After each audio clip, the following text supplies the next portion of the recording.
And I am live. Hey everybody, John Lavenia here. Wanted to shoot a live video for the last couple of days, and I was thinking, you know what? I'm going to go hiking. I'm going to shoot a video on top of Camelback Mountain or something. But it is pissing down rain like now, right now, like it's summer. Very out of season. Very out of season. I'm not supposed to be seeing a cloud for the next 3 months, but I guess this is the last of the winter rains. Not that we had much of a winter. Anyway, wherever you are, I hope you're doing well. Hey, Lindsay. Hey, Glenn. I see a couple people joining us live here. I'll throw this on YouTube as well. But had something to come up for me. Oh, great reminder. Great reminder, because I've been doing a lot of work lately with a group of people who are looking to get started in business and get the whole online marketing and e-commerce thing going. And hey, Lindsay, I see you. And I was noticing the disparity in people and their performances and their commitment to learning new stuff and getting the job done and doing what they Reverend Lavenia, I see you, Glenn, doing what they basically signed up to do. And I've known this. It's not like I'm just seeing this for the first time. I've known this and I've witnessed it again and again throughout my career, which is spanning decades now. Working with people and entrepreneurs, people who want to be, do, and have more in their life. And I've noticed a pattern. I was just recently reminded about this again. And so I thought I'd shoot a quick video for any of you who are looking to expand. Maybe you're in a business environment. You've got something where you can get leverage through the efforts of others, right? Which is pretty much everything these days, right? You're either an employee at a job and you're the leverage for whoever's employing you, or, right, you've got a business and you're leveraging the efforts of others, right? And everyone's hopefully properly remunerated for that. Actually, my last job, I was not properly remunerated for that, which is why that was my last job. I don't work jobs anymore.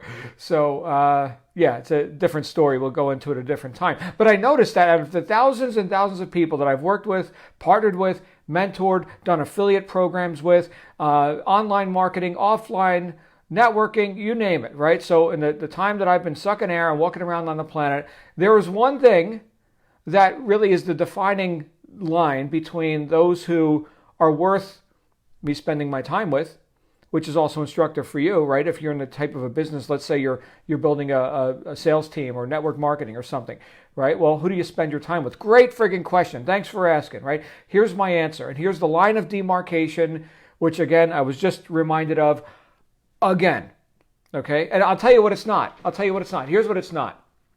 It's not the quality of the opportunity. Perish the thought that the quality of the offer, the opportunity, or whatever it happens to be is the defining factor. No, that's definitely not it. Definitely not it. All right? I mean, look at it. There's people every day, throwing down hundreds of thousands of dollars, maybe even seven figures, for crappy franchises, like really bad. And they get to work 80 hours a week. They get to go home smelling like pickles and onions every day. And like somehow that's a good deal. People buy that deal every day, right? So I know of better opportunities than that. I did franchising. I'm not speaking just as a critic. I did it, right? It's a rough road. People buy that deal every day. Like that's a good deal. Okay. What else? It's not their already existing skills. That's definitely not it. Definitely not it. I know a lot of people in the hiring space, obviously they want two people who already have some degree of competence in the field that they're, applying for the job or whatever, right? So that makes sense. Like I would not apply for a job if I even wanted a job, but I would not apply for one, at the rocket science place or I don't know, something medical, right? I'm not a doctor guy. That's just not my path.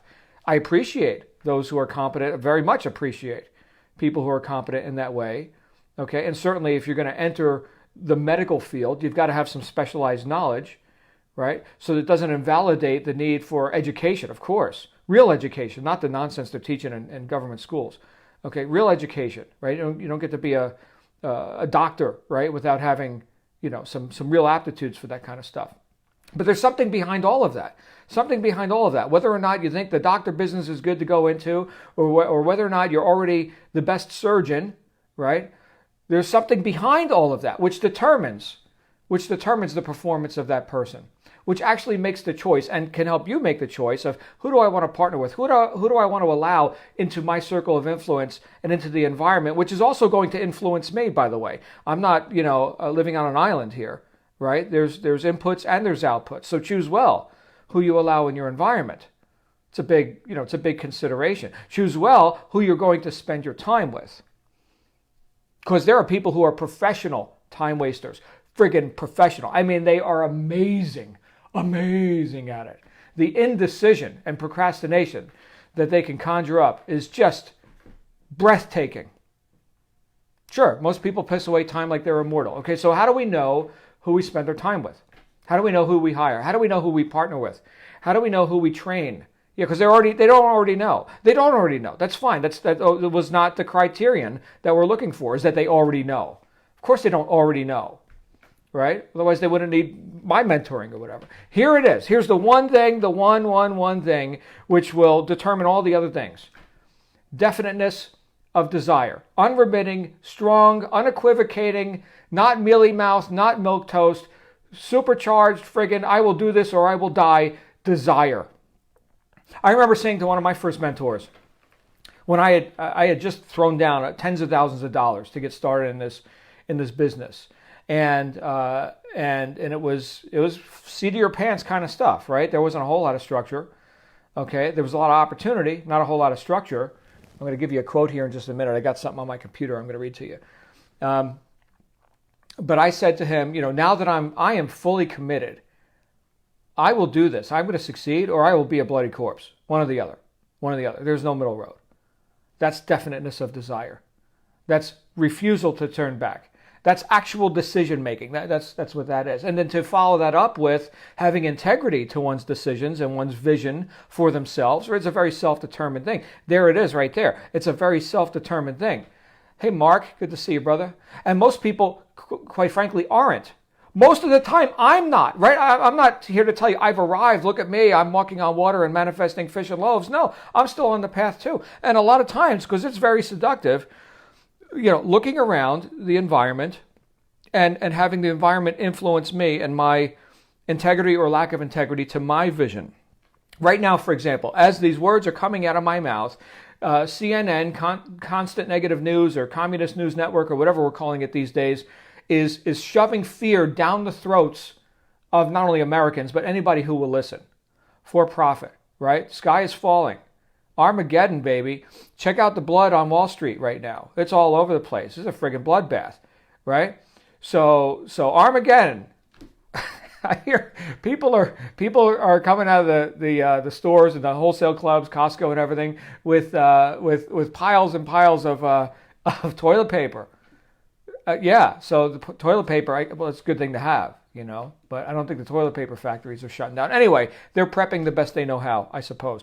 But lack of ambition is the thing that, like Henry Ford said, obstacles are those frightful things we see when we take our eyes off our goals. Do you have a goal? Like for real, like actual definiteness of desire. So I want to, and it brought up a quote for me because I remember reviewing with some of you here, some of you who are watching me right now.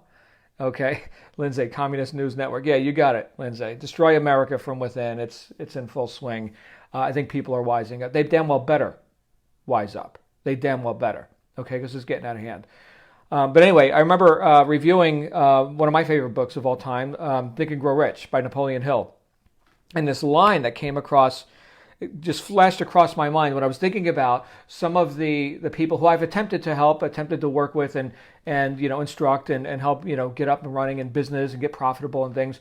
And it's like kicking and screaming, no matter what, there's no way they're going to do it. Right. And so I was thinking about, what is the real defining line? It's that definiteness of desire, which Napoleon Hill talked about in that book. But there was one thing he said there was no cure for. He listed all these things that would stop people from being successful. Those of you who read the book, 30 major causes of failure, right? So that's all good stuff. But he says something right here in this book, and I just typed the words.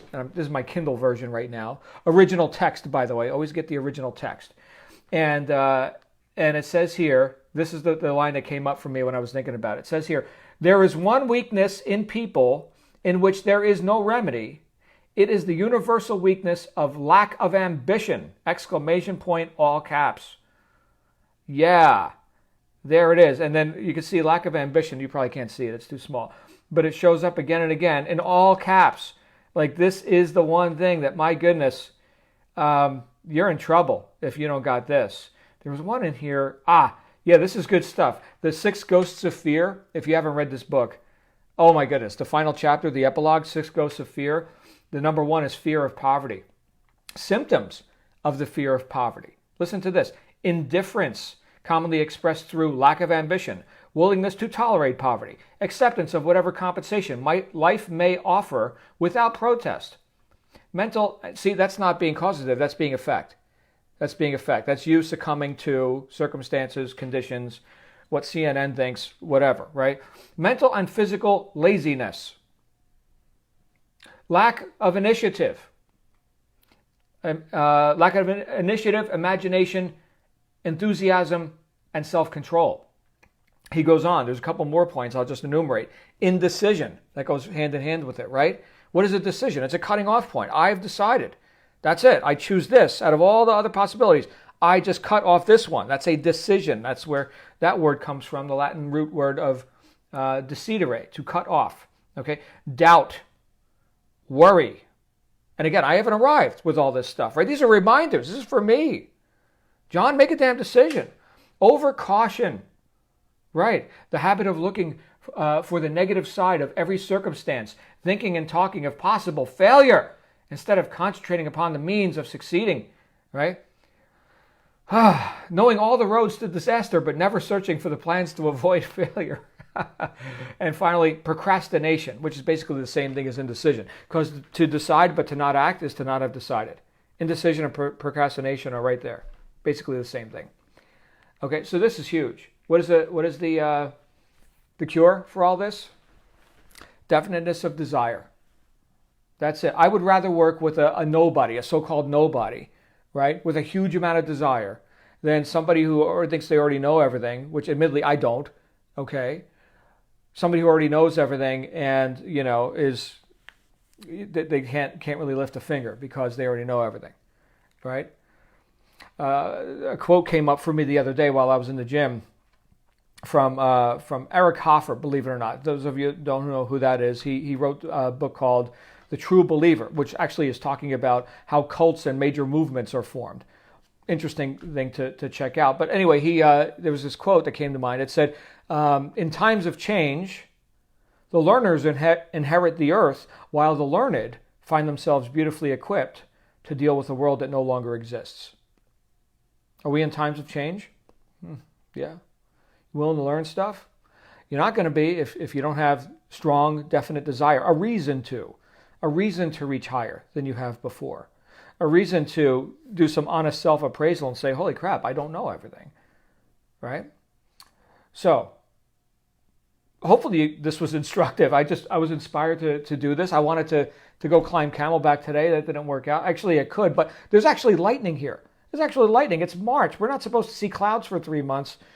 And then, of course, all hell breaks loose and we get monsoons. But no, it's like full-on lightning and thunder here today. Anyway, I hope you feel edified and not brought down by this video. I just noticed that, man, there's a pattern. There's a pattern, and it keeps showing up again and again. Definite, strong desire. I will take that over anything else. You can't figure out the internet? We'll show you the internet. That's fine. You don't know how to do the doing this things, the little nuts and bolts how-to stuff. Anybody can learn that stuff. Anybody can learn that stuff. The how-to virtually takes care of itself when the why is strong. The how-to really doesn't matter when the why isn't there. Strong, definiteness of desire. That's what we look for. Teach you everything else. That's fine. Anyway, thanks you guys for tuning in. I see a few people, some people I haven't talked to in a long time. Good to see you, Jeffrey. Good to see you, Dennis. And if you're seeing this on YouTube, get ready because I got some stuff I'm about to launch. I think you're going to enjoy it very much. You guys make it a great day. I'll see you later. Bye for now.